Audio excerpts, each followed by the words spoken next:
I want to spend a few minutes this morning talking about some of the ways that life conspires against your relationships. Relationships seem like they should be kind of easy. Like, we're all humans. There's the I, there's the thou, there's common language. What could possibly go wrong? If you're a married person, almost anything could go wrong. If you're a single person, same answer. It can all just go wrong so fast. Something that seems so easy for kids, when you get older, it gets so complicated and thorny and prickly and kind of hard to make it all work. So this week I saw a survey by the National Science Foundation that was done last year, and the respondents said that apart from their families, every other person, 50% of them, have no one in whom they could confide. And that social isolation is climbing and social connectedness is dropping off. There's a lot of debate about this. Everybody on every talk show has a theory about whether it's true and why and all of that. But I'll put all those pundits aside and just say, I think every one of us in this room have met enough people who feel isolated and disconnected. And sometimes we've all had those feelings to know that it's true enough on a lot of days to be something that's really a strong force in our country. Now, I'm a case in point. Do you know how many friends I have on Facebook? What's that? 2,000. 5,000. Almost. It wavers a little bit because my fan base expands and contracts like yours does. I have 5,000 friends. But where are they? Like at my birthday party? Nada. I don't get cards at Christmas time anymore. I have thousands and thousands of friends, but if you live in a city especially, it's friends with a air quote around it. It's this new kind of category of friendship we've kind of cobbled together out of the pieces of our lives. It isn't really like sort of a best friend situation maybe we had in high school or something like that. And the urban environment, with the speed of it and the turnover, it leaves people real scattered and looking for some kind of connectivity that's just not there all the time. Berkeley is 100,000 people jammed into 10 square miles. Most of them will never meet each other. Our city has a turnover rate that makes it feel like the Greyhound bus station sometimes, or a military base. And we live in a town where you just don't have anybody in your house, ever. Because you have 9 roommates, or you're not there much, or for whatever reason, but your house is where you go, in my neighborhood, to hide from people, not to connect with them. It's like being sentenced to solitary in the state pen, and it leaves people kind of, well, it's just tough to find someone that can make you feel like you're part of something bigger than just you. So I'm on Southwest, headed for Seattle last week, and I have a ritual. When I travel, it's all rituals. I have it all structured out in my mind. Like when I get to my hotel room, I put my toothpaste in a certain place exactly every single time. So I have airplane rituals, and between the seatbelt thing they make you do and the peanut part, where they come around and give you the tinfoil bags, I grabbed the airline magazine because I want to see what Southwest market research people believe about air travelers. They've done all the work. I want to find out what the results are. So I'm flipping through and I find this extremely large 2-page full color ad, and there's a masthead at the top of it that says "Date Smarter." Now, I'm not looking for dates, but I thought this was a dramatic commitment of very expensive advertising. And beneath the "Date Smarter" is this picture of these 2 unlikely midlife people who are just way too attractive for their age. And they're both in jeans, they're both in shirts, and they're walking along, a man and a woman holding hands. And he is the CEO of a brewing company, and she is the marketing manager for an international coffee firm. He's packing a BA from Western Washington. She's got an MA from UMass Amherst. He likes jogging, and she likes yoga. He likes horseback riding. She likes other stuff like the beach.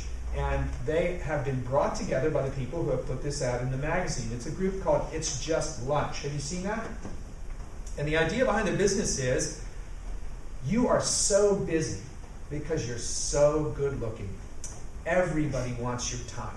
Everybody thinks you're a genius, and they all want you to contribute to their enterprise. And of course, you've got your own startup to build up. And because you're awesome, you don't have any time left to really find someone, or you could find somebody at random, but you couldn't really find someone that's a good match for you. And so their tagline is, why don't you make that our job? And so what they do for Hefty Fee is they set up lunch dates. I think they should change their name to Lunch Pimps, because it would be a little more on target. It's really what they do. And the idea is lunch is less threatening than dinner. Dinner comes with all these overtones and tensions, but lunch is kind of casual. You know, a BLT, a Coke, and you move on. And if it goes deeper, great. If it doesn't, you go back to your awesome life, your beauty, your wealth, and the vast international empire that you're building. That's not in words, but that's the ethos that runs underneath the ad. And to seal the deal, they tell you that the two people pictured in the advertisement have actually gotten married, or at least were married at the time that the photograph was taken. And so there's the 800 number, the website, and you can go online and just say, pimp me out, man, find me all these beautiful people who just fit my profile, and I'll go around the world having grilled cheese with people, and it will all work out. But as I look at what people are saying, the testimonies in the ad, it seems to me that the real appeal of It's Just Lunch is, we're going to find you a relationship which you'll never find on your own because you don't have time, and once you've got it, you won't have time to sustain it. Because if you didn't have time to find it, you're not going to have time to keep it going. They surveyed their customers, and when they were asked, how much time do you set aside for your social life, 4 out of 10 of them said none. Well, okay, enjoy those lunches, because that's just about all there's going to be. Life is, it is unkind to relationships. I'll say it's intrinsically unkind. It conspires actively to destroy every relationship that you have unless we really work very hard at keeping them together. Now, we're talking this month about life in the city, and this issue is huge in an urban area. And we're asking the question, what does Jesus bring to people who live the city life? And we've said for the hurting person, he brings tears, compassion. For the unjust person, he brings a whip of confrontation. And for people who are all up in themselves, he brings a towel and says, why don't you try these? They're really great if you want to serve somebody other than just yourself. He just brings so much. I just don't know how we can do cities without him. The city is where Jesus goes for the last few hours of his life before his arrest and his trial and his crucifixion. He comes into first century Jerusalem. The place is jammed. There's hundreds of thousands of religious tourists there for the Passover holiday, which is the highlight of the Jewish year. And during that time, it's so full, he has to stay in an outlying community and commute in to be part of the scene there, because there's simply no place to be. The crowds fill the street. I always think of Chinese New Year in San Francisco when I think of this scene. The temple is strong, everything is strong. Prices, of course, are way up because you can take advantage of tourists, and he just plunges right into the middle of this huge mass of people.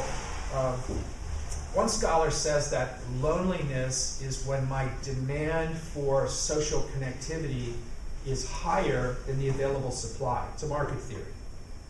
And I think that's maybe not a bad way of defining it, one of many ways that probably be helpful. And our observation is that if you have that demand and it exceeds supply, that human dynamic creates a level of creativity in going out and finding new ways to connect with people, because it's just not going to stay unsatisfied. It's going to find an outlet in some form of group. And it's not just that we're one-to-one lonely, like, oh, I have no friends, I don't know anybody, I wish I had a best friend, I don't.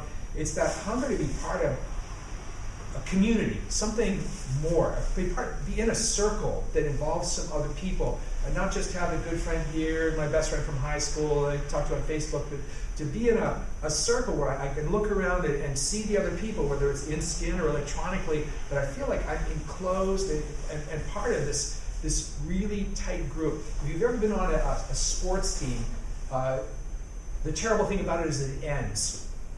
And then you lose those people that you played with. One NFL player just said the best thing about it is starting in the league, and the worst thing about it is you have to stop eventually, because you lose football and you lose the guys that were who are with you in that. So we turn extra clever when we're looking for these communities. And I think in the city, people go looking for what I call a community of affinity, which is something like this. At the coffee house down the street, the people who drink coffee there look like me.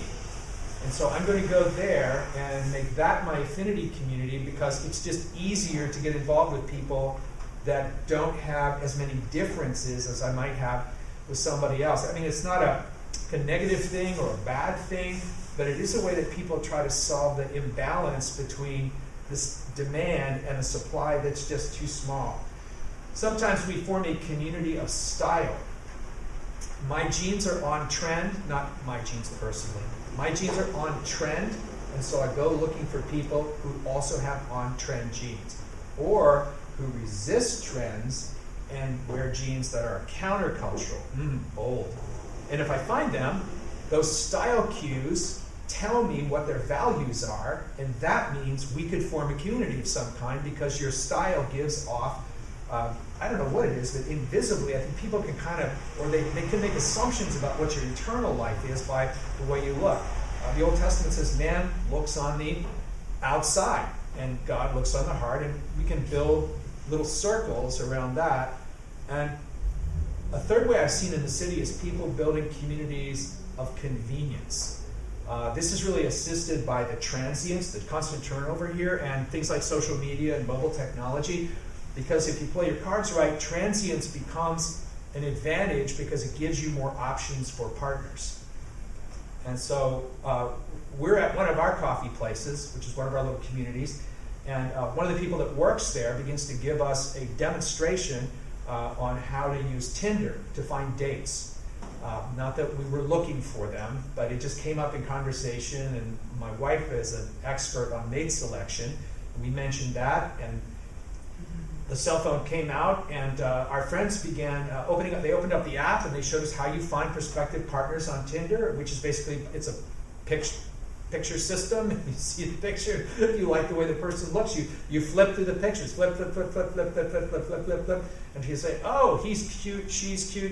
You press the button for more contact, and you can actually end up going out with people 4, 5, 6, 7, 10 times a week if you want to, based on how they look, assuming that the picture is actually the person, which is not always the case. If it looks a lot like Brad Pitt, you should probably move on, and assuming that the profile that goes with it has any connection to their reality, which it may or may not have. But it's just so easy compared to going out someplace, hanging out in a grocery store, hoping you meet someone at the yoga place. So convenient. There's real advantages and real positive things about all three of those ways. It's good to know people like you. It's good to know people who aren't like you too. It's not good to waste a bunch of time forming relationships when you could do it faster. So they all have positives. The challenge with these communities in the city is that once I don't fit, they turn me off like a light bulb and then walk away. Once I am not cool, I'm off trend, I don't speak the latest buzzwords in exactly the right way, we don't have the right politics, if I'm not the right color, as easily as they can welcome me in, they can be over and gone. And I'm back out on the sidewalk, and their meetup.com group is just moving on because they bring me in and exclude me on the same grounds. They're not permanent. So my communities, I like Steeler fans. Love Steeler fans. I like urban cyclists, not the spandex people, the flashing light and helmet and fluorescent vest people. That's my tribe. But I've got to tell you, when I'm feeling sad or discouraged or disappointed or had a setback or something, and I open up my Steeler Nation app, it does not love me. And if I change to being a Baltimore Raven fan, which would be something like walking away from God for a Steeler fan, it wouldn't care. You know, I just get another app and there's no tears for me, there's no heart, there's no laughter when now these fictive online communities are great for other things and for different reasons, but that real embrace that I'm looking for, that being part of that circle feeling, like a family, like a community, like a small town where I really can feel grounded and welcomed unconditionally. These other sorts of communities, which have certain advantages, simply don't have that to give very often, and are frequently just so conditional that once I change the conditions, I don't really have a place to call home, because my looks fade, or I'm the wrong age, or I don't speak a certain language, and I find myself without that circle to fit into, turned off, and people walking away. Jesus brought 12 people, his disciples, into a circle. He spent 3 years with them. I can't imagine how he stood it when you read some of the accounts of how they lived and how they spoke, but he just loved them so much. He did this, he hung in there, and at the end of his life, in the city of Jerusalem, he brings them together for a final celebration dinner of the Passover, which recognizes Israel's escape from slavery in Egypt. They rent an upper room, which sounds like our town because you're always renting everything. Gather around a table, more like reclining than sitting probably. He opens the meal by taking a towel and washes everybody's feet as if he were a slave. He wipes them off. And then they begin the dinner. And in the midst of the dinner, while it's underway, Matthew records this happening in chapter 26, verse 26. Now, as they were eating, Jesus took bread, and after blessing it, broke it and gave it to the disciples and said, "Take, eat, this is my body." And he took a cup, and when he had given thanks, he gave it to them, saying, "Drink of it, all of you, for this is my blood of the covenant, which is poured out for many for the forgiveness of sins. I tell you, I will not drink again of this fruit of the vine until that day when I drink it new with you in my Father's kingdom." Jesus is offering a seat at the table. This table exists, the dinner exists, because he has created it. He prompted them to find the room, find the place where they're going to meet. And he brings them around the table because your community is who you eat with. Jen and I eat dinner together every time I'm home, and when you're married for a while, you end up on the couch. And if you're not doing well, one's on the far end, one's on the other end, but you're sitting there, and when you decide to get married, you're really deciding on who you will sit on the couch with. Because you will ride that couch like pilot and co-pilot to heaven together. And so often we do what we call dinner in a movie, which is we make some kind of dinner. We love the frozen stuff from Trader Joe's. And we'll find a film on DVR, and we'll watch a movie together while we eat dinner. And it's not a big deal, but it's just a kind of ritual that we have that says we're one. You've got the frozen beef stroganoff, microwave to life. I've got the frozen beef stroganoff. We're both eating the cucumber salad.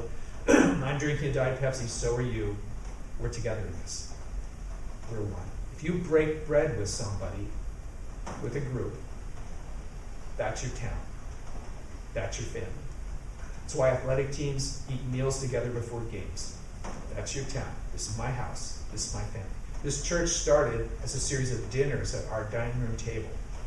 Our midweek team meeting started as a series of dinners on glass top tables, at which we specialized in comfort food when we began. And then in our team meetings on Wednesday night, we began to specialize in taquitos and Oreos. So if you've been with us for a while, Oreos are on the official 360 team training table. We have them almost everywhere. Pizza is also big. And really what the place was built on was food, was eating it. So people said, well, how have you gotten this group together? And there have been many people who have been with us and then moved on around the Bay Area or other places who are part of the great cloud of witnesses who are around us today. We have eaten our way forward. Because when you're invited into a group and set up, here's the rule book, they say, here's the Oreos. Here are the pizza. Pile these on the pizza. Eat them together. It's especially tasty. Lately, taquitos have been popular with us. And whenever we eat together, there's this bonding that takes place that really, you can't do it with words. I'm convinced that's why hospitality is featured so prominently in the New Testament. You can't talk people into being a group. Here's why. When we're eating together, we're close enough to talk. I can look you in the eye when you're munching that Oreo. You could tell me about your life. I could tell you about my life. The walls all come down when you stick something tasty in your face. It's like magic. And so in his last few hours with his disciples, Jesus does not give them the Sermon on the Mount. He does that before. He pulls them together and says, here's food. Now, it's a religious ritual meal, of course, but it's the same principle. Here's the food. And every one of you has a seat at the table. Just as they're in the midst of that bonding experience, when they've had many times before, he takes bread. This is my body, meaning the body that's about to be broken on the cross. And this cup, this is my blood. It's like the blood that's going to be poured out when I die for you and for the sins of the world. And what you are really taking into yourself, what you're really internalizing, what you're really making part of your inner life, your soul, your spirit, what you're really bringing in isn't just this material food, it's me.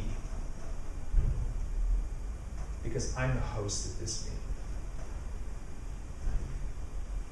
In the middle of a random, crazy, transient, can't find anybody to connect with environment, Jesus comes into a city, he comes into my life, into your life, he sets up shop and says, not here's the rule book, here's dinner.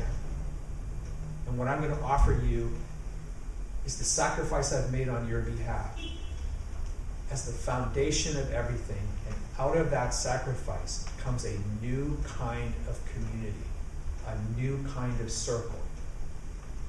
A circle where there's a place for everyone at the table.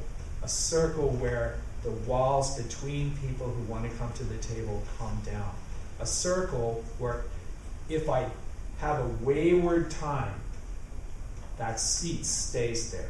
And the host is always going to be inviting me back. You'll always be part of that community. There's a kind of security in that I can never have in a circle that's drawn in other ways, which have benefits of their own, but they don't give me that sense of foundation that is immovable because it's based on the hospitality of the host. Now, in a communion service, we signify these with grape juice and cracker fragments, but what stands behind that is this drama of what has come to be called the Last Supper. That this meal is Jesus inviting us into an eternal community that's based in his love and compassion and mercy. A community which will one day be joined together again in eternity when he sees us face to face. And until that time, we celebrate the fact that he is making available to us a table that no one else can offer. Now, we're going to have all these relationships with all these other people because that's just how life works. But behind all that, the only way to make all of that work and make it all healthy is to be in this circle first. That the starting point, the ending point, is what is eternal. The kind of love that Jesus has that puts a table out and chairs at it for everyone who's willing to come. In a few minutes, you are going to be offered coffee from Ococolate, which is very strong, and cookies from Trader Joe's. When you hold that Dunker's cookie from Trader Joe's, and you're talking with your friend, maybe Randy's talking with Richie or John's talking with Paul, and you are eating those cookies together, this is a holy thing.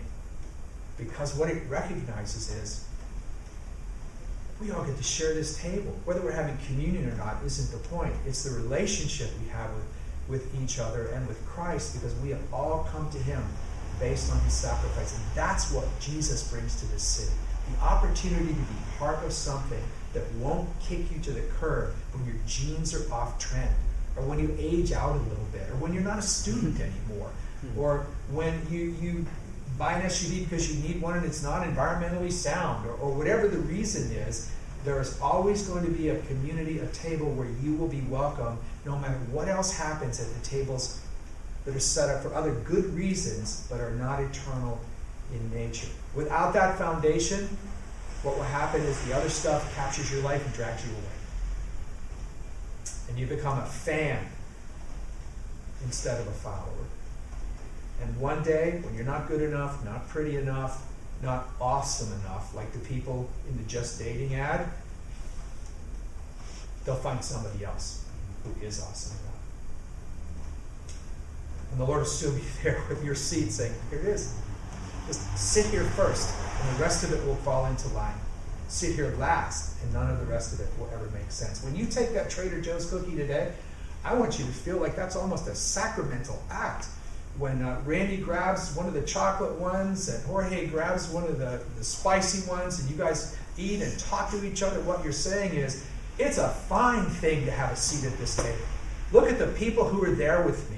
It's an awesome thing to be able to enjoy each other and to be able to model to the city a kind of a community that's based on unconditional acceptance and joy and peace and fun and all the things that can come from knowing that I'm fully embraced by God through faith in His Son, Jesus, that He has cleansed me, restored me, forgiven me, that He's put His Spirit in me, He's leading me into His purpose in my life. And what says all of that to our city is your cookie. Lord Jesus, we are really grateful for this table you've made available to us. We thank you for it. We can hardly believe it's here. Just standing here today, I can't get my head around the scale of what you've done for us. Thank you for being our host. Thank you for welcoming us. Thank you for taking the initiative to do this. We ask, God, that you would fill us with love and compassion for each other, with acceptance, with hospitality. That you help us to live together in a way that our city would notice and say, I want some of that. I want some of that. We don't get dragged around by all these other attempts to try to be part of this and part of that, but we want them to be means and not ends. Help us to take our seat today, Lord, and to offer that to other people as well. We thank you. We pray in Jesus' name. Hey, let's stand together for a few moments, and our band's going to lead us just a little more worship before we have our cookies and coffee together out in the atrium. And if you would like prayer today for any reason, Jane and I will be in the back. We'd be glad to pray with you in a way that will make you feel real comfortable. So let's lift our hearts up.